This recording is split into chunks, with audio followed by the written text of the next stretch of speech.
নমস্কার বন্ধুরা, সবাই কেমন আছো? আশা করি ভালো আছো। তো আজকেও চলে এলাম একটা নতুন ব্লগ নিয়ে। তোমরা ভাবছো যে এত জিনিসপত্র ছড়াছড়ি কে করে রেখেছে। আমরা যাচ্ছি আসলে বেড়াতে, দীঘা পুরী একসাথে দুটো যাচ্ছি। তো আমাদের বাস চলে এসেছে, বাসে বসে গেছি আমরা। তো বাসে বসার কিছুক্ষণের এরপর আমরা চলে এসেছি দীঘাতে। তো দীঘাতে এবার নামবো আর কি, বাসেই বসে আছি এখনও। আর নেমে আমরা হোটেলে চলে এসেছি। তো হোটেলে চলে আসবো একটু ফ্রেশ হয়ে। এখানে দেখো আমার বোনের মেয়ে আর আমার ছেলে দুজনে খেলা করছে। তার কিছুক্ষণ পরে আমরা সবাই মিলে চলে এলাম সমুদ্র সৈকতে দীঘার। আমার দিদি আর আমি যাচ্ছি। আর এইখানে ছেলে গাড়ি চাপবে, তার জন্য বায়না করছে, দিয়ে চেপেও গেল অলরেডি। তারপর আমি চলে এলাম, ছেলেকে ওখানে ছেড়ে দিয়েছি আমার হাজব্যান্ডের কাছে।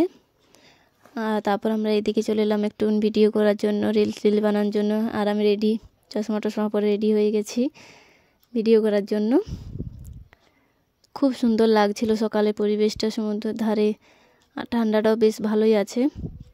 আর এখানে দেখো আমার ছেলে স্টার ফিশগুলো দেখতে পেয়েছে, এগুলো মরে গেছে, ওখানে ছিল তো। স্টার ফিশগুলো তুলে ওগুলোর সাথে খেলা করছে।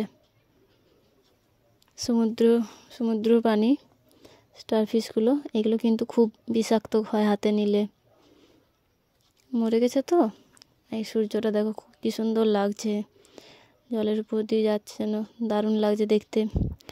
আর পরিবেশটা এত সুন্দর লাগছে, কি বলবো, বলেও বোঝাতে পারবো না।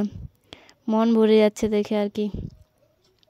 যদি আমার ভিডিওগুলো ভালো লেগে থাকে প্লিজ একটা লাইক দিয়ে দেবেন, চ্যানেলটা সাবস্ক্রাইব করে দেবেন। আর কিছু বললাম না, বাই।